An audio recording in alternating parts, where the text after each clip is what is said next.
നമ്മുടെ ഇന്നത്തെ ചോദ്യം ഇങ്ങനെയാണ്, √3 + 1 √3 - 1 എത്രയാണ്?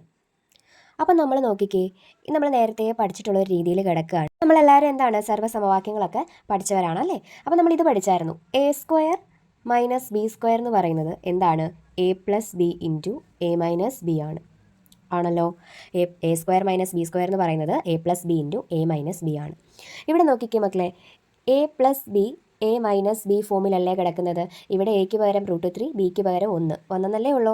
അപ്പം a + b × a - b ഫോമിലാണ് കിടക്കുന്നത്. അപ്പം നമുക്ക് ഇതിൻ്റെ ഉത്തരം പെട്ടെന്ന് കണ്ടുപിടിക്കാം. എന്ത് ചെയ്താൽ മതി? a² - b² ചെയ്താൽ മതി. ഇവിടുത്തെ a എത്രയാണ്? √3. അപ്പോൾ √3യുടെ സ്ക്വയർ മൈനസ് ഇവിടുത്തെ b എത്രയാണ്? 1, 1ൻ്റെ സ്ക്വയർ. √3യുടെ സ്ക്വയർ എത്രയാണ്? 3 തന്നെയാണ് അല്ലേ. മൈനസ് 1ൻ്റെ സ്ക്വയർ എത്രയാണ്? 1 = 2 എന്ന് ആൻസർ കിട്ടി. അപ്പോൾ നമ്മുടെ ഇവിടുത്തെ ആൻസർ എത്രയാണ്? 2 ആണ്. അങ്ങനെയാണെങ്കിൽ 203ൻ്റെ സ്ക്വയർ മൈനസ് 197ൻ്റെ സ്ക്വയറിൻ്റെ വില നിങ്ങളൊന്ന് കണ്ടുപിടിച്ച് എഴുതണം. അതാണ്ട് ഇത് ഏത് ഫോമില കിടക്കുന്നതെന്ന് മനസ്സിലായല്ലോ. a² - b² ആണ് ഇവിടെ കിടക്കുന്നത്. അപ്പോൾ നിങ്ങൾ എന്ത് ചെയ്യുക? ഇത് വെച്ച് ചെയ്യുക. ഓക്കെ ആണല്ലോ. ഇക്വേഷൻ വെച്ചിട്ട് അങ്ങോട്ട് ചെയ്താൽ മാത്രം മതി. എന്നിട്ട് നിങ്ങൾ ആ ആൻസർ ഒന്ന് കമൻറ്റും കൂടി ചെയ്തേക്കുക.